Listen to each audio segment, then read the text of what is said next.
The transatlantic slave trade was not a fleeting transaction, but a slow-motion catastrophe that rewired the very architecture of African life. Over more than 4 centuries, the systematic extraction of millions of people, overwhelmingly young, able-bodied, and male, sent shockwaves through every sphere of existence on the continent. The trade's effects were not merely the sum of its human toll, they were a profound transformation of how Africans lived, worked, organized their polities, and related to one another. From the lopsided gender ratios that reshaped family structures to the militarized predatory states that replaced complex indigenous kingdoms, from the stunting of long-term economic development to the erosion of political trust that still echoes today, the slave trade fundamentally altered Africa's trajectory. This video analyzes the social, economic, and political consequences of the transatlantic slave trade, tracing how a process driven by external demand metastasized into an internal logic of violence, extraction, and underdevelopment. If you're enjoying this journey through history, please give the video a like and subscribe to our channel. Your support helps us bring more stories to life. Demographic devastation, the social fabric torn apart at the most fundamental level. The slave trade was a demographic catastrophe. Approximately 12.5 million Africans were forced aboard slave ships between the 15th and 19th centuries, of whom about 10.7 million survived the Middle Passage to arrive in the Americas. Yet these staggering figures represent only those who endured the transatlantic crossing. Countless more perished during capture, the forced march to the coast, or in the squalid dungeons of coastal forts known as factories. Some historians estimate that for every person who reached the Americas, at least one other died before ever seeing a ship. In the absence of the slave trade, one estimate suggests Africa's population in 1850 would have been 100 million rather than the 50 million that actually existed. Yet the demographic impact was not merely numerical, it was profoundly structural. The slave trade overwhelmingly targeted young adult males, the very demographic most essential to productive labor, defense, and social reproduction. In most parts of West and Central Africa during the slave trade era, the sex ratio was dramatically skewed. For every 100 women aged 15 to 60, there were only 80 men. In Angola, the imbalance was even more extreme, with just 40 to 50 men per 100 women. This distortion had cascading social consequences. With fewer men to hunt, fish, rear livestock, and clear fields, agricultural productivity declined and food security weakened. Polygyny became more widespread as surviving men took multiple wives, a shift that scholars have linked directly to the slave trade's disruption of gender balance. Beyond the immediate loss of life, the slave trade tore apart the very fabric of family and community. Entire villages were destabilized, kinship networks shattered, and knowledge systems of crafts, medicine, oral history, and ritual were disrupted as the bearers of that knowledge were forcibly removed. The fear of raids made agriculture unsafe in many regions, as farmers abandoned their fields rather than risk capture. This psychological terror, transmitted across generations, left scars that no census could measure. The loss of millions of young Africans not only stunted demographic growth but also shattered traditional governance systems, derailing Africa's own path to development long before the onset of formal colonialism. Economic underdevelopment, from production to predation. If the demographic consequences were immediate and visceral, the economic consequences were structural and enduring. Before the slave trade, Africa possessed complex, productive economies integrated into regional and trans-Saharan trade networks. The transatlantic trade reoriented these economies away from production and toward predation. The most devastating shift was the prioritization of slave hunters and warriors over farmers and entrepreneurs.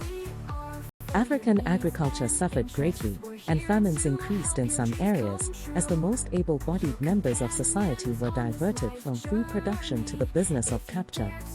The trade effectively arrested human and socio-economic development and intra-regional trade across Africa, while simultaneously providing the capital for Europe's and America's industrial revolutions. The economic logic of the slave trade was a vicious cycle. European merchants exchanged firearms, textiles, alcohol, and manufactured goods for enslaved people. These firearms, in turn, were used to capture more captives, deepening the region's dependence on European imports and escalating the scale of violence. Local industries, ironworking, textile production, tool-making, were undermined by the flood of cheap European goods, which were often exchanged at artificially low prices. The massive imports of European goods undermining local industries created a pattern of de-industrialization before industrialization, stripping Africa of the capacity to process its own raw materials. Contemporary econometric research has confirmed what many historians have long argued: the slave trade had a causal, adverse effect on Africa's long-term economic development. Nathan Nunn's landmark study found a robust negative relationship between the number of slaves exported from a country and its current economic performance. Countries that exported more enslaved people tend to be poorer today, with lower GDP per capita, weaker institutions, and greater political corruption. Moreover, evidence suggests that it was the initially most developed parts of Africa, not the least developed, that supplied the largest number of slaves, undermining the argument that pre-existing underdevelopment explains the correlation. The slave trade did not simply extract people, it extracted the productive potential of entire regions, leaving behind an institutional and economic vacuum that would be filled by colonialism. Political fragmentation and the rise of predatory states. The political consequences of the slave trade were equally profound. African polities were not passive victims, they were active participants in a system that reshaped their own internal structures. As external demand for captives intensified, societies in slave catchment zones adopted slavery as a defense against further enslavement. This created a perverse incentive: the most effective way to avoid being captured was to capture others. Politically centralized, aristocratic slave regimes emerged in West Africa, while family-based accumulations of slave wealth characterized East Africa. The slave trade thus spread the very institution of slavery within Africa, transforming what had been a varied and often relatively mild form of servitude into a brutal, large-scale system of extraction. The Chinese scholar Huang Xintian has recently theorized this process in terms of political trust. The slave trade, he argues, acted as an external shock that triggered a chain reaction within African societies. Highly organized ethnic groups evolved into predatory polities, using violence to acquire slaves as a means of sustaining their rule. Less organized groups became the targets of predation, or were forced to participate in the trade themselves. The trade intensified social conflict, undermined the social foundations of political trust, and eroded popular recognition of and faith in political authority. Quantitative studies have shown that in regions historically exposed to high-intensity slave trading, contemporary political trust levels are significantly lower.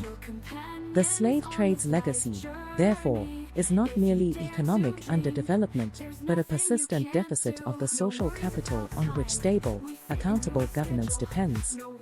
This political fragmentation had lasting institutional effects.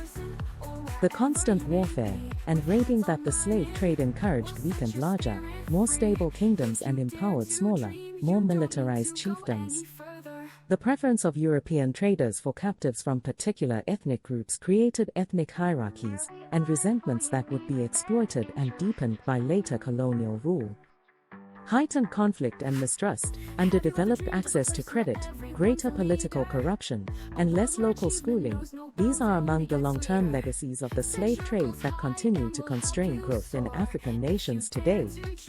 The question of African complicity. No analysis of the slave trade's effects is complete without addressing the vexed question of African complicity. It is a historical fact that many African rulers and merchants participated actively in the trade, exchanging captives for European goods and growing wealthy in the process. The Kingdom of Dahomey, for example, became so closely associated with the trade that its coast was known as the Slave Coast. In recent years, some African nations and traditional leaders have offered formal apologies for their ancestors' roles.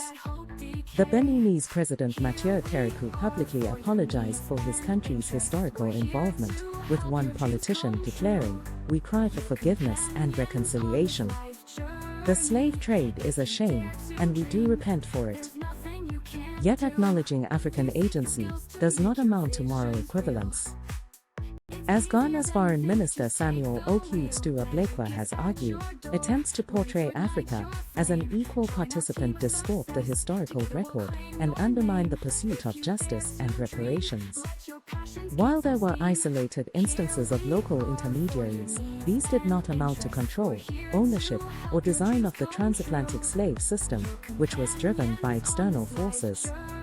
The system was financed through transcontinental networks, sustained by foreign demand, and codified through legal regimes developed outside Africa. African participation occurred within a context of coercion, unequal power relations, and external economic pressures that reshaped African societies. To suggest that this was a shared or equal enterprise is to misrepresent the scale, structure, and responsibility of what was, in reality, a system of organized exploitation. The long shadow from slave trade to colonialism. The consequences of the slave trade did not end with its abolition in the 19th century. The political fragmentation, economic underdevelopment, and social disruption caused by the trade left Africa uniquely vulnerable to the next phase of European encroachment, the scramble for Africa. When European powers carved up the continent, at the Berlin Conference of 1884 to 1885, they encountered little organized resistance that could match the scale of their military technology. The very conditions that the slave trade had created, weakened states, militarized but impoverished polities, ethnic divisions, and a legacy of violence facilitated colonial conquest. Moreover, the institutions of extraction perfected during the slave trade were seamlessly adapted to colonial rule.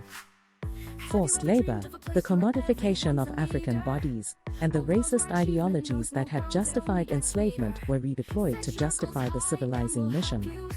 As one scholar has put it, colonialism was the continuation of slavery by other means. The same European nations that had profited from the slave trade now claimed the right to govern African peoples for their own good.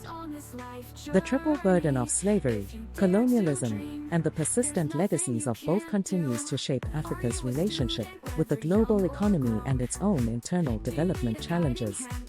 In conclusion, the transatlantic slave trade was not a chapter in African history that can be closed and forgotten. It was a centuries-long process of extraction that fundamentally remade the continent's social, economic, and political landscape. Demographically, it removed millions of young, productive people, skewed sex ratios, and shattered family and community structures. Economically, it reoriented African economies away from production and toward predation, stunted long-term development, and created patterns of dependency that persist today. Politically, it intensified violence, eroded political trust, and produced predatory states whose legacies of fragmentation and mistrust continue to challenge governance across the continent. The question of African complicity, while historically valid, must not obscure the fundamental asymmetry of power and responsibility. The slave trade was designed, financed, and sustained by European demand, and its devastating effects were compounded by a century of colonial rule that flowed directly from the conditions it created. As the international community increasingly recognizes, the transatlantic slave trade was the gravest crime against humanity, and its effects, etched into the very structure of African societies, remain with us still. Thank you for watching. If you found this history valuable, please like and subscribe, and share your thoughts in the comments below. We'd love to hear your perspective and keep the conversation going.